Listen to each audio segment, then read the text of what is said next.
பாருங்கள், நிறைய காலம் வச்சு சாப்பிடக்கூடிய ஒரு கருவாட்டு சம்பல் ஒன்று தயாரித்து காட்டுறேன். மாசு கருவாடு கூனி இறால் எல்லாத்திலும் செய்வார்கள். நான் நெத்திலி கருவாட்டில் செய்து காட்டுறேன். பாருங்கள், 200 கிராம் நெத்திலி கருவாட்டை வடிவாக கழுவி எடுத்து வச்சுக்கொள்ளுங்க.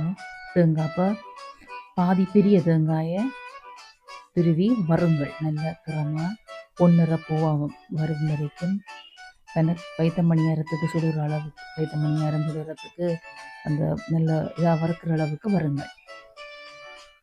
பாருங்கள், பொன்னிறமாக. ஓகே, இனி கடாயில் எண்ணெய் விட்டு கருவாட்டை பொரியுங்கள். நல்லா பொரிச்சிடுங்கள். நல்ல ஒரு ஈரமும் இல்லாத நல்ல ட்ரையாக பொரிச்சு எடுங்கள். இப்போ 100 கிராம் வெங்காயம் வெட்டி ரெண்டாக்கி 25 செத்தல் மிளகாய் அதை வறுத்து வையுங்க. ஒரு கொஞ்சம் எண்ணெய் விட்டு அதை வறுத்து எடுத்து வையுங்க. அடுத்தது பாருங்கள், வெங்காயத்தை பொரிச்சிடுங்கள். அதையும் இந்த கருவாடு பொரிச்ச அந்த எண்ணெயிலேயே எல்லாத்தையும் பாருங்கள். அடுத்தது கறிவேப்பிலை 10 நெட்டி கறிவேப்பிலையும் பொரித்திடுங்கள். அடுத்தது மகி நூடுல்ஸ் பக்கெட் அல்லது கொத்தமல்லி நூடுல்ஸில் ஒரு பாதி அளவுக்கு எடுத்து அதையும் பொரிச்சு வைங்க. அப்பளம் மாதிரி டக்குன்னு பொரிஞ்சிடும். எடுத்து அதையும் வையுங்கள்.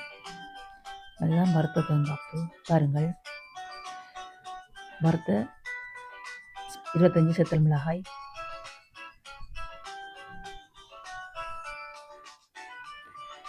பொரிச்ச கடலைப்பருப்பு, பொரிச்ச கச்சான் முத்து, கொஞ்சம்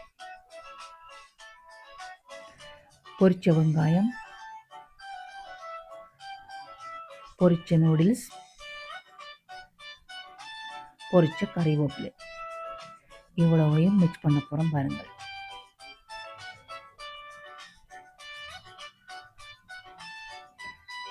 உரலில் தான் இந்த மிக்சியில் அடிக்கக்கூடாது. என்னென்னா நொறுங்கி தூளாக போயிடும். அதில் ஒரு அறுவல் நெருவலாக கட்டத்தூள் மாதிரி மிளகாயை அடித்தாச்சு. அதுக்குள்ளே கருவாட்டையும் அடித்து நொறுக்கியாச்சு.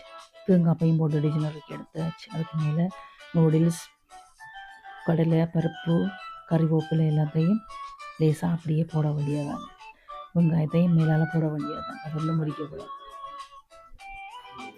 கொஞ்சம் அப்படியே குழைச்சிட்டு ஒரு 2 டீஸ்பூன் சீனி, இன்னும் கொஞ்சம் போட்டாலும் ஓகே. அப்படியா குழைச்சி ரெடியாக பாருங்கள். நல்ல டேஸ்டானது, நிறைய காலம் வச்சு சாப்பிடக்கூடிய ஒரு கருவாட்டு சம்பல். தேவையான லேசான வறுத்த வெள்ளையும் தோணும். ஓகே.